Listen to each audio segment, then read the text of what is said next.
اور prosecutor general صاحب کہہ رہے ہیں، پروسیکیوٹر صاحب کہہ رہے ہیں کہ نقصان ہو گیا ملک کا۔ نقصان تو یہ ہوا ہے کہ اس مہینے اس حکومت نے جو 2 LNG کے شپ لیے ہیں اس پر 25 ارب روپیہ اضافی ادا کیا ہے۔ جو ہماری LNG آ رہی ہے اس کے مقابلے میں اس مہینے صرف 2 شپ، ہمارے 7 شپ آتے ہیں، صرف 2 شپ کا نقصان 25 ارب روپیہ ہے۔ تو میں چیئرمین نیب کو کہوں گا کہ یا پروسیکیوٹر کو کوئی پڑھا لے اچھی طرح سے، یا آپ پڑھ لیں اچھی طرح سے یہ نقصان کیا ہوتا ہے۔ نقصان تو یہ ہوتا ہے جو میں نے ابھی آپ کے سامنے رکھا ہے، بنائیں نا کیس۔ چیئرمین نیب اگر غیر جانبدار ہیں، اس حکومت سے آنکھیں بند نہیں کی ہوئی، تو کیس بنائیں، اور کیس تو الحمدللہ بنے گا چیئرمین نیب کے اوپر۔ چیئرمین نیب صاحب نے فرمایا کہ میں نے کہ جب تک میں نہیں آیا تھا 99 سے 2017 تک نیب نے 281 ارب روپیہ کما کر حکومت پاکستان کو دیا تھا۔ یہ چیئرمین نیب کا بیان ہے، یہ میرا بیان نہیں ہے۔ اور جب سے میں آیا ہوں تو میں نے 539 ارب روپیہ کما کر حکومت کو دیا ہے 4 سال میں۔ پاکستان کی جو سب سے بڑی کمپنی ہے PSO اور OGDC، وہ بھی ان 4 سالوں میں یہ رقم نیب نے کمائی ہے۔ اور یہ بتایا گیا کہ جب سے نیب بنا ہے تو 820 ارب روپیہ نیب کما کر حکومت پاکستان کو دے چکا ہے۔ اب جو پاکستان کی منسٹری آف فائنینس ہے، اس کے ایڈیشنل سیکرٹری بجٹ، ساری رقم منسٹری آف فائنینس میں جاتی ہے۔ فیڈرل کنسالیڈیٹڈ فنڈ ہوتا ہے جو ہر بجٹ کا حصہ ہوتا ہے، اس کی رقم لکھی ہوتی ہے کہ یہ پیسے کہاں سے آئے ہیں۔ تو additional secretary budget ministry of finance پیش ہوئے اسٹینڈنگ کمیٹی سینٹ کے سامنے۔ انہوں نے کہا کہ جناب جب سے نیب بنا ہے 6.5 ارب روپیہ صرف نیب نے ہمیں دیا ہے، یعنی حکومت کو نیب سے صرف 6.5 ارب روپیہ موصول ہوا ہے۔ اور موجودہ جو چیئرمین نیب ہیں جو تاحیات رہنے کی کوشش میں ہیں، ان کے دور میں 4 سال میں 1.4 ارب آیا ہے۔ اور نیب وہ ادارہ ہے جو 6 ارب حکومت سے لیتا ہے اور خرچ کرتا ہے، یعنی اس چیئرمین نیب نے 24 ارب خرچ کیا اور 1.4 ارب حکومت کو دیا ہے۔ یہ آج نیب کے حالات ہیں۔ تو یہ جو 539 ارب ہے، یہ یہی ہے جو عدالتوں میں بنے ہوئے ہیں کہ جو مرضی لکھ دو، پروسیکیوٹر جو مرضی پڑھنا شروع کر دے، پوری عدالت ہنس رہی ہے کہ پروسیکیوٹر باتیں کیا کر رہے ہیں۔ جس آدمی کو یہ نہیں پتا کہ 400 سے 600 ہو تو یہ 200% اضافہ ہے، یہ 50% اضافہ ہے۔ نیب کا پروسیکیوٹر کہہ رہے ہیں یہ 200% اضافہ کر دیا گیا ہے۔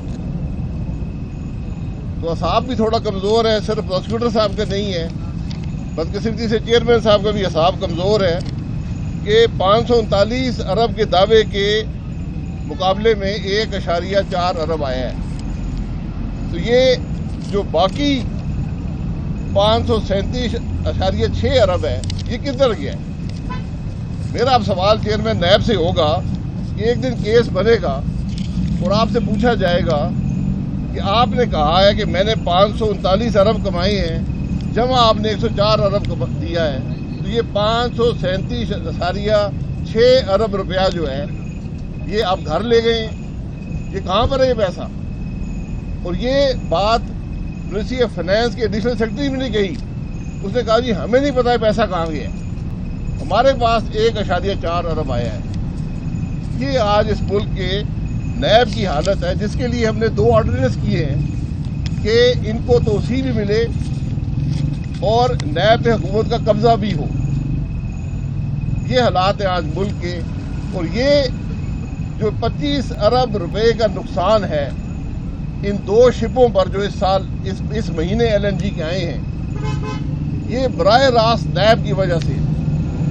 کوئی افسر کوئی فیصلہ کرنے کو تیار نہیں ہے, کیونکہ جو باتیں ان عدالتوں میں ہوتی ہیں وہ تمام افسر دیکھتے ہیں. وہ کہتے ہیں یار یہ تماشا لگا ہوا ہے, ہمارے جو سابقہ افسران تھے تو ہم وہ فیصلہ نہیں کریں گے.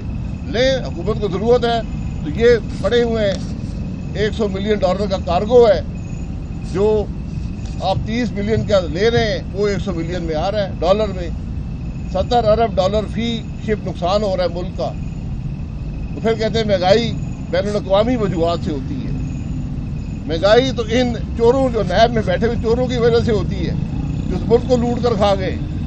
ان چوروں کی وجہ سے ہوتی ہے جو کابینہ کے اندر بیٹھے ہوئے ہیں, جو 40% چینی کے مالک ہیں, اور چینی آج 150 روپے میں پہنچ گئی ہے. کہتے ہیں جی بین الاقوامی منڈی میں چینی مہنگی ہو گئی ہے.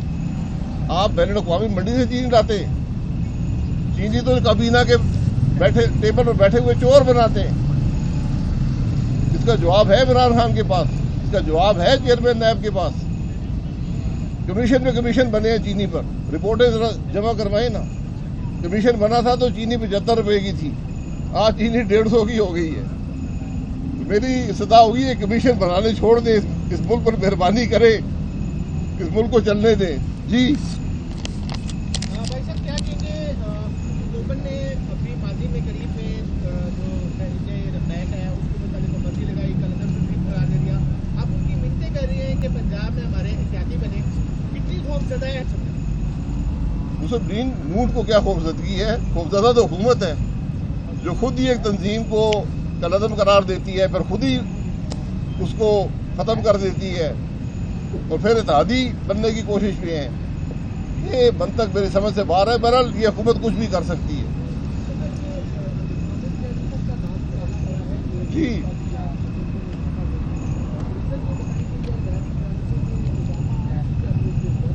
جی پھر پرچہ ہمارے خلاف بنا دیں. اگر دوائیوں کا اضافہ میں نے کیا تو میں حاضر ہوں پرچے کے لیے, بالکل حاضر ہوں.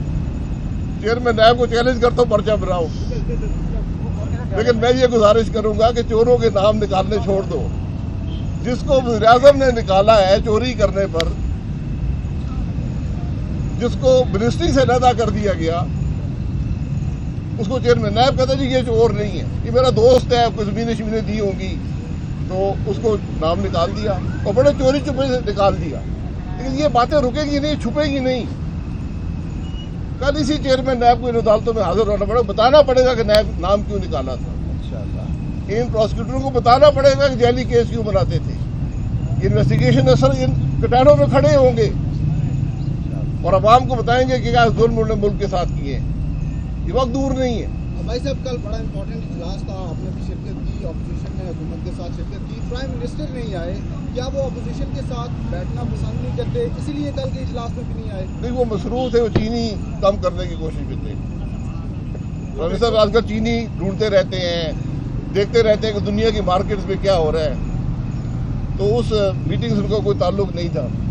بھائی صاحب یہ بتائیں, حکومت تحریک طالبان سے مذاکرات کرنے جا رہی ہے, 2023 میں کہ تحریک طالبان سیاسی جماعت بن کر سامنے تو نہیں آئے گی؟ یہ تو وقت بتائے گا جی, ماضی میں تو یہی ہوتا رہا ہے. پیٹرول مہنگائی کی کیا بولیں کہ حکومت بولتی ہے عالمی منڈی میں مہنگی ہو گئی ہے, اس پہ آپ کیا بولیں؟ عالمی منڈی میں مہنگی ہوئی ہے تو پہلے بھی مہنگی رہی ہے. $120 کا بھی برینٹ رہا ہے, آج تو 85 کے قریب ہے.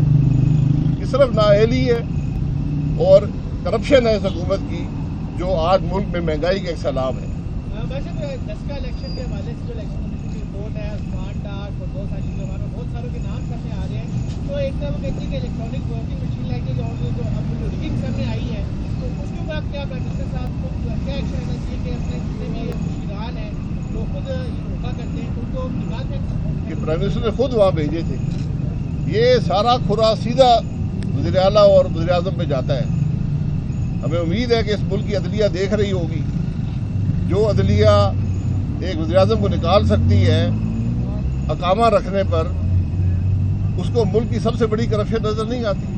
جہاں آئین توڑا گیا ہے, یہ حکومتی سازش ہے. یہ صرف الیکشن میں کوئی انٹرفیئرنس نہیں ہے، سازش ہوئی ہے۔ حکومت کے افسران، سیاسی پارٹی کے لوگ وہ میٹنگیں کرتے رہے ہیں، سازش بناتے رہے ہیں کہ الیکشن ہم نے کیسے چوری کرنا ہے۔ انتظامیہ ان کے ساتھ، پولیس ان کے ساتھ، گورنمنٹ کے اہلکار ان کے ساتھ۔ یہ آج حالات ہیں ملک کے، لیکن آج ہم سب خاموش بیٹھے ہیں، آنکھیں ہماری بند ہیں۔ بھائی صاحب، سال 2022 الیکشن کا سال ہے یا حکومت اپنی مدت پوری کرتی ہے؟ الیکشن پارلیمانی نظام میں کسی وقت بھی ہو سکتے۔ میں پیشن گوئی والا آدمی نہیں ہوں۔ وہ پوڑیوں والے پل پہ وہ طوطے بیٹھے ہیں، ان سے جا کے پوچھیں۔ آئندہ حکومت کس کی دیکھ رہے ہیں بھائی صاحب؟ آئندہ حکومت کس کی دیکھ رہے ہیں؟ جی، آئندہ حکومت پاکستان کے عوام کی مرضی کی حکومت۔ انشاءاللہ